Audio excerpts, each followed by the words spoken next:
Hi guys, this is 360 Maniac of 360maniac.com in cooperation with Junkyard 129 Productions. We're going to take a look at Forza Motorsport 3 and how to be fast and competitive without a lot of effort. We're going to be racing D-Class Catalunya Grand Prix circuit, and we're going to be trying a couple of different cars. I believe 1/3 of the speed that you're going to have as a driver, 1/3 is a car, and 1/3 is the tune. So I'm going to show you how to really quickly get 2/3 of the equation down pat. What we're going to do is take a look at the leaderboards for this track in our class, D-Class, and we're looking at the top 100 or so. You see a lot of Celica 03s. I try to stay away from the dominant leaderboard cars. I like to do something different. That's just me. If you like the Celica, go for it. But I like to do something different. Cars I'm more familiar with or I like better in person. So I've taken a look at a couple of cars here. One is the Honda Civic 99 model. My wife drives a 98 Civic, so that's a good pick for me.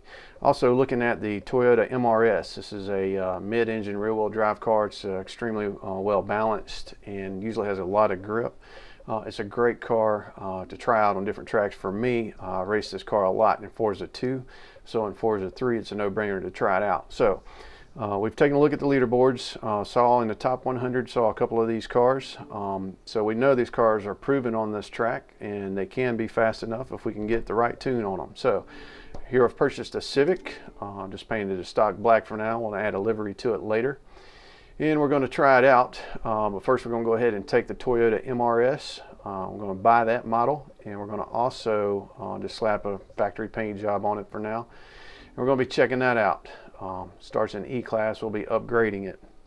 All right, so basically we've got these two cars. Next thing we want to do is we're going to want to go to the storefront in Forza 3 and look at the tunes that are available that other people have already spent their time and energy and effort making these cars as fast as they can. So I'll go back to the main menu. We're going to go to storefront, buy tuning setups, select that, and we're going to select the make of each car we're looking at. You can select price if you want. Don't really need to do that. You don't want to limit your selection. So we're going to go with the Honda Civic 99, and the class we're looking to race today is D. So we've got 73 different tunes available on the storefront. We're going to scroll through. As you can see, some of these tunes don't even have a text description. If somebody didn't take 30 seconds to type a description in for their tune, they probably didn't take 30 seconds setting the tune up. So don't waste your time with those. This here looks pretty good. GTI Holy Grail. This is GTI Tuning Shop.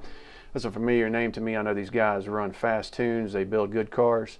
So we're going to try that one out. It costs $5 grand. It's got several downloads. It's got 4-star rating. That looks like a good choice for a tune on this Civic.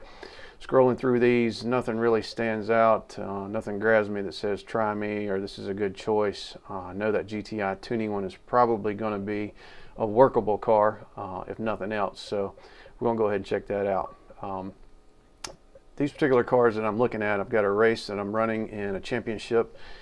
This is a league series for Microsoft points. The top 3 finishers in this championship will win $60, $40, and $20 in Microsoft points. So that's why I'm racing this class today, why I'm racing this particular track. We have a scheduled event for this race. All right, now back to the Toyota. We're looking for the MRS. Tunes available on the storefront. D-Class, of course. And we have about 40. So this car is not quite as popular as the Civic, but they are there. So we're going to look at a couple of these here. This one's free tune. It's got 4 stars, a few downloads, pretty recent. It's got, I like his description. Tells me this car might work for this track. He's got some good top times on some different tracks. Scroll down. We're going to look at a few other tunes that are available. Again, if you're going to make a tune for your car and go sell in a storefront, put the description for your tune on there if you want to sell any. At least tell us, is this a grip, handling, what kind of tune it is, you know, what it's good at. Is it a drift tune, or is it a circuit car, or is this actually a drag tune, or what have you. So again, just looking over all these, I really see only a couple that look worth checking out. So we're going to buy those. Got those set up, and when we add those to our cars, it's going to automatically purchase the parts for us. And as you'll see, the parts are not going to be cheap because these are going to be stock cars. They're not going to have any parts on them. So you might say, well, I don't really want to spend 70 grand on a $7,000 car. for a car I may not use. Well, the deal is those parts will stay with that car. You can load other tunes on it. It'll use the same parts you've already bought. So you can see this is 74,500 credits. Just going to give us a much faster, better handling car on this Toyota. So I've got one of the tunes loaded on the Toyota, and we're going to search for the Honda. I wasn't sure. There's a Tom's MRS car that I already have set up in this class we may try out as well. But here's the looking for the Honda that we just purchased. And again, these cars aren't the fastest cars available, but these are different classes. This is a good class to start in because it's not the slowest of the slow with the E and F cars. It gives you a little more time to react to mistakes and recover without putting your car in the wall. It's kind of a fun class to drive in because it's all about skill. These cars are not really power monsters. They're not really handling monsters. They're just kind of your average daily driver cars with some tuning modifications and some pretty good competition in these classes. So, okay, we're in the Honda now and gonna get the load out for the upgrades for the tuning setup from the GTI Holy Grail. Should be a good tune. They're calling it the Holy Grail. So I'm going to load that up again, 60,000 in parts. But any tune that we use later on in this car, even if we bump it up in class, it'll use the same parts again. We won't have to buy those ever again. And especially your adjustable suspension and then your different parts that you're going to use through various different classes and tunes are always going to be on that car. So it's not like you're blowing money. Okay, so we're going to take a look at Catalunya, and next thing you want to do is practice the track. We're going to select our car and run and select Catalunya Grand Prix. This is the track that we're going to be running. So I ran both of these different cars, and in the interest of time on this video, I'm not going to really show you my practice laps and the different things I did, but I ran both of these cars several laps and ended up going with the Honda. It just was a much better feeling car for me and the way I drive. So fast forward to the championship race, not the championship race, but the race in the championship, the league that I'm running in, and this is the first lap. This is the green flag. You can see I started in second place, and there's a Volkswagen Golf that jumped up ahead. This is the car ahead of me is a four-wheel drive car. It gets an excellent launch off the start, being an all-wheel drive.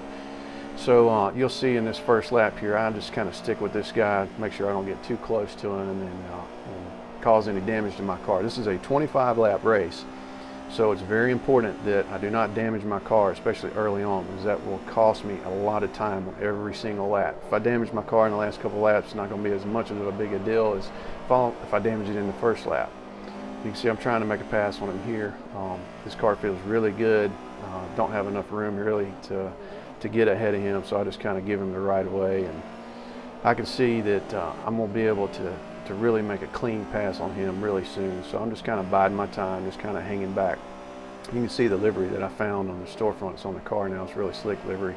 I don't remember how much it was. I think it was 5,000 or less. Might have even been one of the free ones. I bought a couple of them before I slapped it on there, but it's just really, really good looking livery. And in this particular series, we're racing in cockpit view. This is a replay I'm showing you of the race, so you can see the car and see the car I'm racing against. In cockpit view, you can't really see my opponent, and during the race we're talking to each other, letting each other know we're beside each other, so we trying to communicate and make sure we don't damage our cars and make a big mess on the first lap of the race. Right here going into this turn, he makes a big mistake, goes in too hot, swings out wide, and leaves the door open for me. So I take off pulling out first. Again, this is the first lap of a 25-lap race. Give you the rear view. You can see as I'm slowly pulling ahead of the cars now, I've got a really good car in tune. I'm not the fastest driver, but I would say I'm average to above average, but I've got a good car and a great tune for this track. And I'm pulling away from these guys. And I did end up winning this race. My position was never contested from here. I was able to slowly pull away from the field. So if you like this, just let me know, and we'll cover some racing techniques if you're interested. Thanks for watching.